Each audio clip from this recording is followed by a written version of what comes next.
नमस्कार दोस्तों। वैष्णो देवी की उचित घटना पे मैं आधारित ये वीडियो बनाने जा रहा हूँ।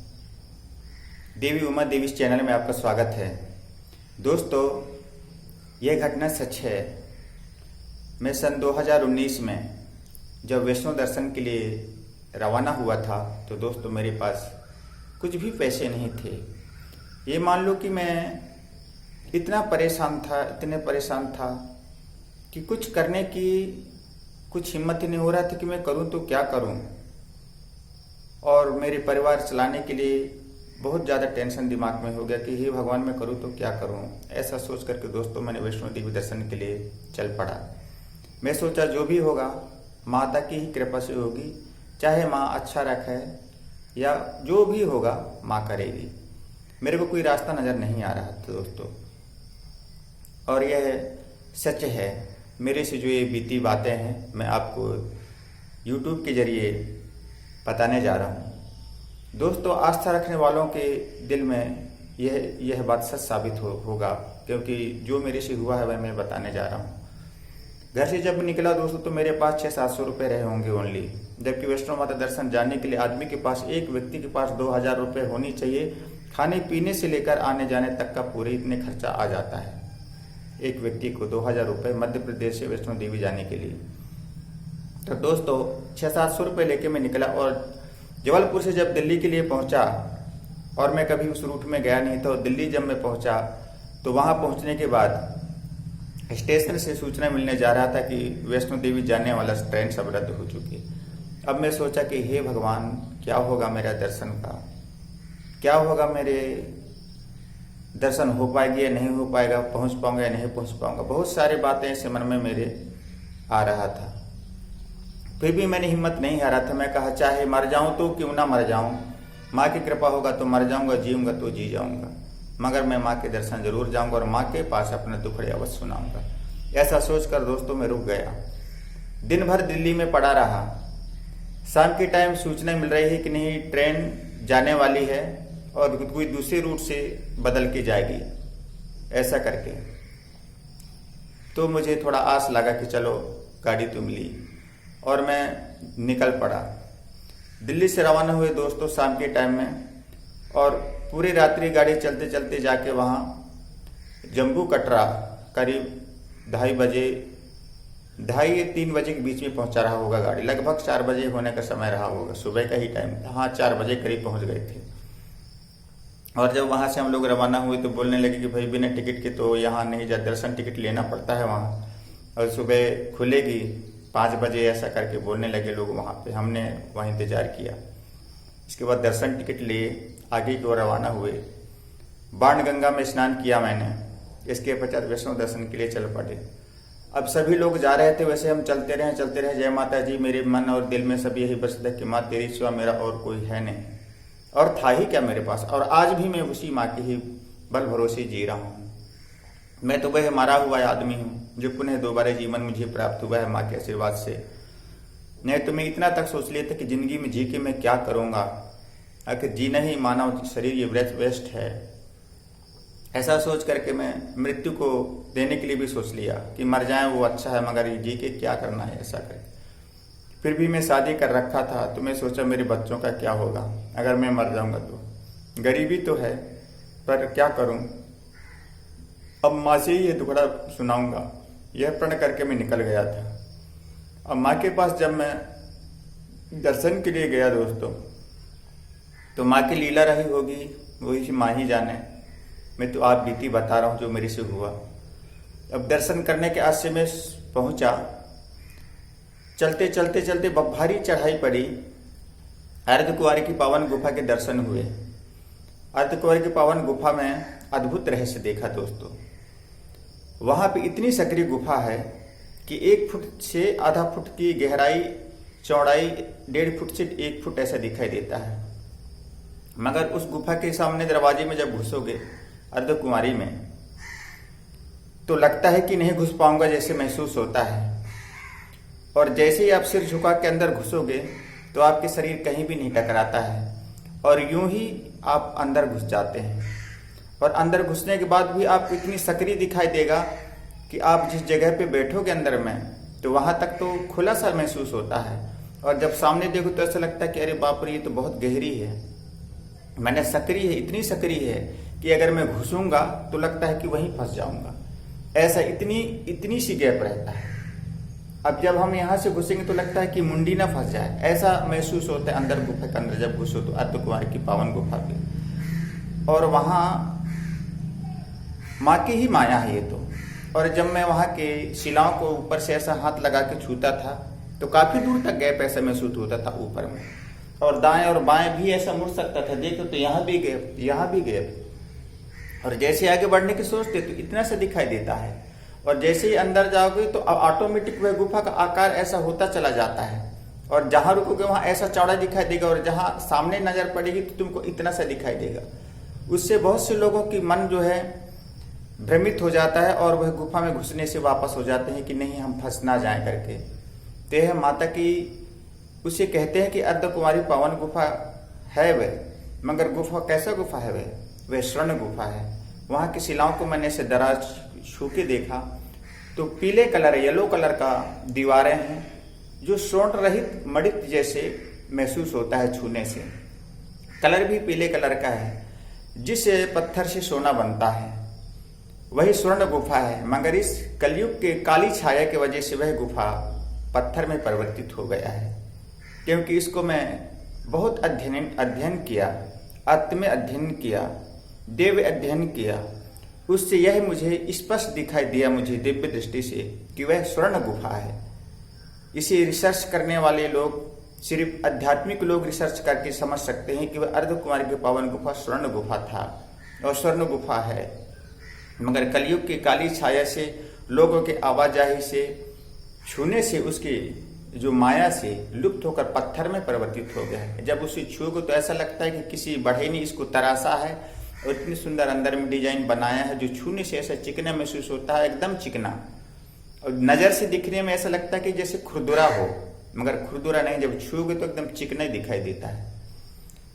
और अंदर में जाओ तो पूरब और पश्चिम और उत्तर, ऐसा करके अंदर से ऐसा उसकी गुफाओं के रास्ते निकले हुए हैं, और अंदर में अलग अलग जगह पे माता के छोटे छोटे ऐसे मूर्तियां जैसी दिखाई देते हैं।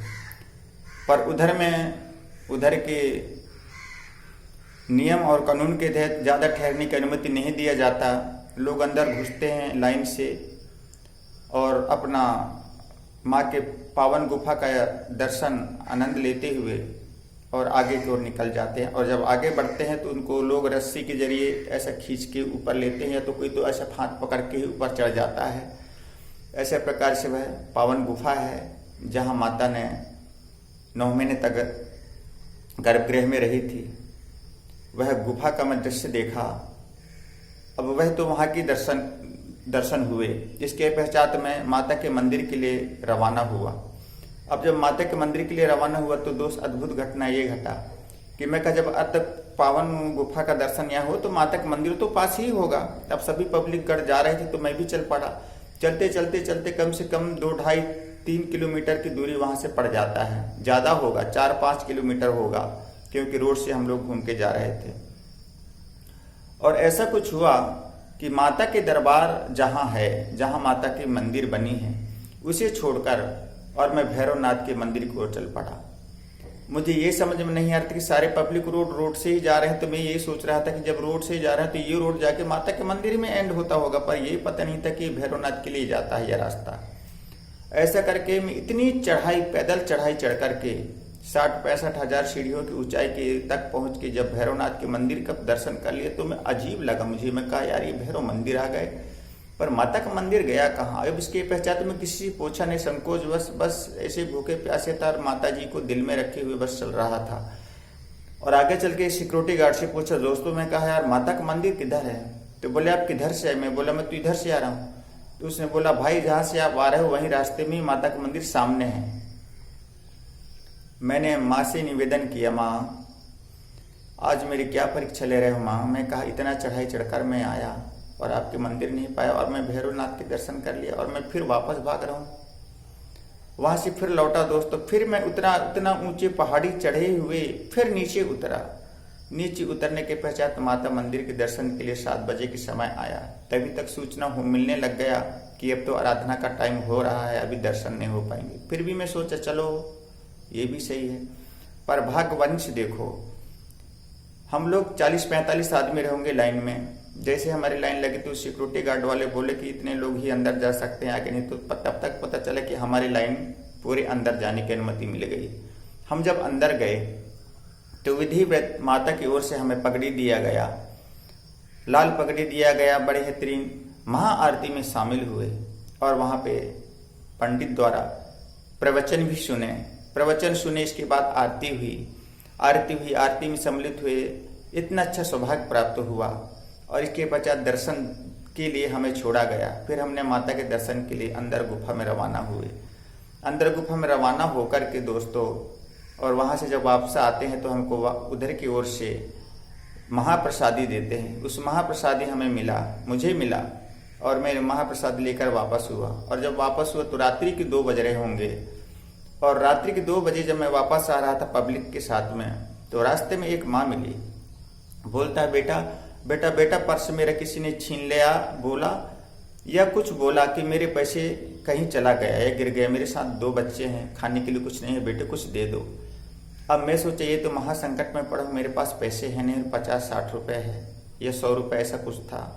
मैं उस माँ से बोला माँ, मैं बोले वैष्णो माता की दरबार है, यहाँ सभी भक्तगणों को सभी कुछ मिलता है खाने पीने को, अब ट्रस्ट में जाइए, आगे चाय पानी बच्चों के लिए मिल जाएगा और माँ की दुआ से मिल जाएगी माँ करके, ऐसा बोला। और कुछ पलक झपकते ही उस औरत को मैं देखा कि ये कहाँ गई, कुछ समझ नहीं आया। 4 कदम बढ़ा, फिर मैं एकदम से सोचा कि कहीं माता ही तो नहीं है। फिर याद आया कि नहीं, ये माँ ही है, जो शायद मुझसे परीक्षा ले रहे होंगे कि इसके पास तो कुछ नहीं है, कुछ मांगे तो ये दे सकता है या नहीं। फिर भी माँ से मैंने कहा माँ हो सकता है आप ही हैं ये, तो मुझसे भूल हो गई, मेरे पास तो था 50 रुपये, मगर मैं अपने पेट की परवरिश के लिए आपको नहीं दे सका। ऐसा करके मन ही मन क्षमा मांगा और मन से ही बोला कि माता अब मेरे यहाँ से मद्रास जाने के लिए पैसे नहीं हैं, खाने पीने की व्यवस्था भी नहीं है, अब हे माता तेरे ही कृपा से जो भी होगी। ऐसा करके आगे चल पड़ा दोस्तों। आगे चल पड़ा, कुछ दूर के बाद मुझे रुपये मिले। वह रुपये मैं लिया, रास्ते से गिरे हुए पैसे मिले मुझे, मैं खुश हुआ और उठा लिया। मैं कहूँ माता का वरदान आशीर्वाद है जो शायद मेरे लिए व्यवस्था करती खाने के लिए। ऐसा करके दोस्तों मैं कटरा स्टेशन आ गया। कटरा स्टेशन से ट्रेन में बैठ गया। ट्रेन में बैठ के मन में सोचता रहा कि अब जो भी होगा माता ही करेगा, टिकट हो या कुछ भी हो। मैं विदाउट टिकट से चला आया। मेरे को किसी ने नहीं पूछा, कोई टीटीआई पूछा ना कोई अधिकारी पूछा, किसी ने कुछ नहीं पूछा कि तुम्हारे पास क्या है क्या नहीं है, किसी ने नहीं पूछा। खाने के टाइम जब हुआ दोस्तों, 10-11 बजने का टाइम जब होने लग गया, तब तक हम दिल्ली से आगे क्रॉस कर चुके थे। हाँ, 11 बजने का टाइम रहा होगा, दूसरे दिन होने लग गया था। तो भूख प्यास से तो ऐसे चले आया था, पर रास्ते में ऐसा कुछ हुआ कि जिस बोगी में बैठा तो उसी बोगी में कुछ ब्राह्मण लोग बैठ गए, साधु लोग बैठ गए। साधु लोग बैठे थे, उनके हाथों में बहुत से ऐसे श्रृंगार साधुओं के था और रखे। बोले बच्चे हम भी तो सफ़र में हैं। ऐसा करके उनने नाश्ता निकाले और रोटियां मुझे भी देने लगे, बच्चे लोग खा लो, नाश्ता है ये। ऐसा करके दी। मैंने तिरस्कार नहीं किया, मैं कहा चलो माँ के आशीर्वाद से मुझे भोजन भी मिल रहा है। ये समझ रहा था कि माँ की कृपा है जो कि मुझे भोजन की व्यवस्था हो गई। तो वो पंडित लोग मुझे, ब्राह्मण लोग मुझे भोजन कराए, मैं खाया साथ में। इसके पश्चात हम भोपाल तक आ चुके। अब भोपाल से ना जाने वो कहाँ जा रहे थे, जब तक मुझे झपकी लग के नींद लगा। दोबारा मैं देख रहा हूँ तो ब्राह्मण लोग कुछ वहाँ दिखे नहीं डिब्बा में कि वो गए कहाँ। इस प्रकार से विचित्र घटना मेरे साथ घटी। तो भी मैं महसूस किया कि हो सकता है ये माता ने मुझे भोजन कराने के लिए इन लोगों को भेजा था क्या, कि मैं खाना भी खा लिया, मेरा टाइम भी हो गया। अभी देख रहा हूँ तो यहाँ से गाड़ी चलेगी तो कल दूसरे दिन में मद्रास पहुँच जाऊँगा। तो इस प्रकार से मेरे पास दो बार ऐसे घटनाएं हुए दोस्तों। तो ये वीडियो सच्चे घटना पे आधारित है दोस्तों। अगर आप माता पे आस्था रखते हैं, माँ के भक्ति पे विश्वास रखते हैं, तो ये आत्मा और विश्वास को कभी नहीं तोड़ना। माँ सदैव विद्यमान है। माँ की ममता से दोस्तों कभी छोटा नहीं दिल को करना। माँ की ममता इतनी बड़ी है कि वो अगर जिस भक्त को चाह लेता है ना, तो अपने गोद में उठा लेता है दोस्तों। कभी रोने नहीं देता, उसके रास्ते में कभी कांटे नहीं आने देता। माँ की बहुत बड़ी ममता होती है। सिर्फ तुम्हारी आस्था होना, सच्चा श्रद्धा होना, सच्चा विश्वास होना। मैं एक तरह के मरा हुआ आदमी हूँ। जो मैं वीडियो के जरिए आप लोगों को बता रहा हूँ, मेरे से बीती सच्ची घटना है। मुझे जीने लायक कोई रास्ता ही नहीं था, पर माँ की दुआ से आज मैं कुशल हूँ। मेरे पास दौलत तो नहीं है, मगर इतना है कि मेरे परिवार का गुजारा हो जाता है। माँ के आशीर्वाद से रुपए पैसे मिल जाते हैं। मुझे माँ के आशीर्वाद से कुछ भी कमी नहीं है। कोई शत्रु भी मुझे परेशान नहीं कर सकता, और ना ही मैं परेशान हुआ है। तो दोस्तों, यह वीडियो सच्चे घटना पर आधारित है। अगर पसंद आए तो एक सब्सक्राइब और लाइक जरूर करना दोस्तों, और इस वीडियो को वायरल करके आगे बढ़ाना आपका काम है। जय माता की, वैष्णो देवी की जय। जय माता की।